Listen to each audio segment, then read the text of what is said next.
श्री स्वामी समर्थ. स्वामी समर्थांचा जप कसा करावा? जप नियम आणि पद्धती. सर्वच स्वामी भक्त नेहमी स्वामींचे नामस्मरण करत असतात, परंतु जेव्हा ते नामस्मरण करतात तेव्हा नाम जपताना माळ कशी धरायची, कोणती मुद्रा माळ जपताना योग्य आहे हे त्यांना माहीत नसते, किंबहुना त्यांचे माळ जपण्यावर लक्ष जात नाही. माळ जपताना आपल्याला कोणती काळजी घेतली पाहिजे जेणेकरून आपल्यावर स्वामींची कृपा होईल आणि आपले नामस्मरण सफल होईल, यासाठी काही महत्त्वाचे नियम आणि पद्धती आपण या व्हिडिओमध्ये पाहणार आहोत.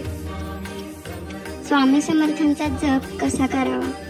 स्वामी समर्थांचा जप करताना आपल्याला कोणत्या माळेचा वापर केला पाहिजे आणि कोणती मुद्रा जप करताना योग्य आहे हे आपण पाहूया.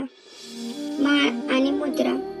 स्वामी समर्थांचा जप करण्यासाठी तुम्ही रुद्राक्षाची किंवा तुळशीची माळ वापरू शकता.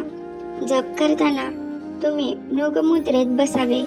मृगमुद्रा बनवण्यासाठी आपल्या उजव्या हाताचा अंगठा आणि तर्जनी बोट एकमेकांना स्पर्श करावे आणि उर्वरित 3 बोटे सरळ ठेवावे.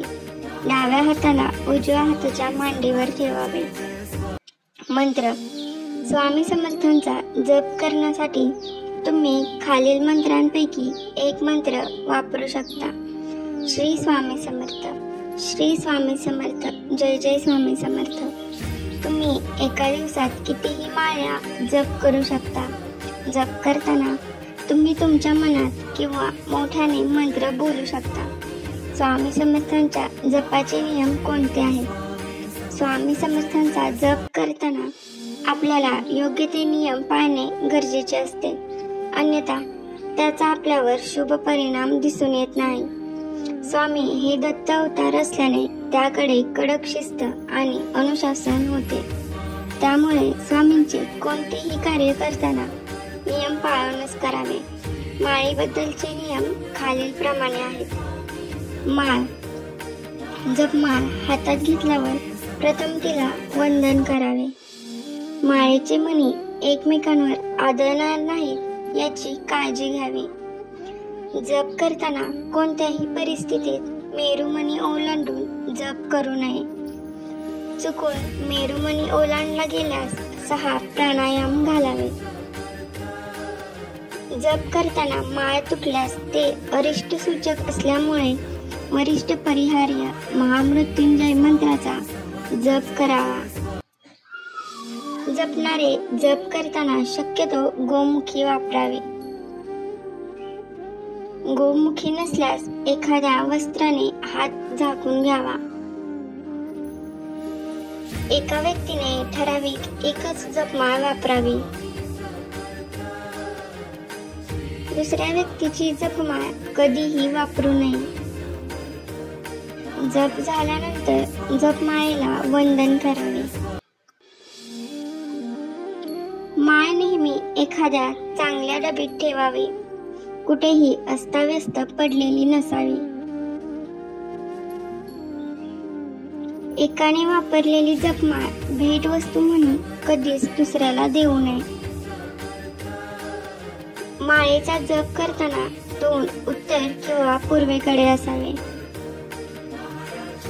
माळेचा जप करण्यापूर्वी माळ हातात घेऊन प्रार्थना करावी. स्वामी समर्थांचा जप करण्यासाठी कोणत्या प्रकारची माळ वापरावी? स्वामी समर्थांचा जप करण्यासाठी तुम्ही खालीलपैकी कोणत्याही प्रकारची माळ वापरू शकता. 1. रुद्राक्षाची माळ. रुद्राक्षाची माळ सर्वात सामान्य प्रकारची माळ आहे जी जपासाठी वापरली जाते. रुद्राक्षाची माळ वेगवेगळ्या आकारात आणि प्रकारात उपलब्ध आहे. तुम्ही तुमच्या सोयीनुसार आणि आवडीनुसार रुद्राक्षाची माळ निवडू शकता. 2. तुळशीची माळ. तुळशीची माळ देखील जपासाठी वापरण्यासाठी एक चांगला पर्याय आहे. तुळशीला पवित्र मानले जाते आणि तिला अनेक औषधी गुणधर्म देखील आहेत. तुळशीची माळ सहज उपलब्ध आणि तुलनेने स्वस्त आहे. 3. चंदन किंवा गंधाच्या लाकडाची माळ. चंदन किंवा गंधाच्या लाकडाची माळ सुगंधित आणि सुंदर असते. चंदन किंवा गंधाच्या लाकडाला शांत आणि शीतल प्रभाव असल्याचे मानले जाते. चंदन किंवा गंधाच्या लाकडाची माळ थोडी महाग असू शकते. एका दिवसात किती माळी जपायच्या? स्वामी समर्थांचा जप किती वेळा करायचा याचे स्वामींनी कधीही निश्चित नियम सांगितलेले नाहीत. जप हा पूर्णपणे तुमच्या श्रद्धेवर आणि वेळेवर अवलंबून आहे. तथापि काही सामान्य मार्गदर्शक तत्वे आहेत जे तुम्ही अनुसरण करू शकता. नवशिक्यांसाठी तुम्ही दररोज सकाळी आणि संध्याकाळी 11 माळा जपून सुरुवात करू शकता. हळूहळू तुम्ही जपण्याची वेळ किंवा माळांची संख्या वाढवू शकता. अनुभवी जपकर्त्यांसाठी तुम्ही दररोज 108 माळा जप करू शकता. 108 हा हिंदू धर्मात एक पवित्र अंक मानला जातो. व्यस्त व्यक्तींसाठी तुम्ही तुमच्या वेळापत्रकानुसार जप करू शकता. तुम्ही दिवसभरात थोड्या वेळाने जप करू शकता, जसे की सकाळी 5 माळा, दुपारी 5 माळा आणि संध्याकाळी 5 माळा. इतर पर्याय, तुम्ही तुमच्या श्वासावर जप करू शकता. प्रत्येक श्वासावर श्री स्वामी समर्थ मंत्र जपणे हा एक चांगला मार्ग आहे. तुम्ही तुमच्या कर्मातही जप करू शकता.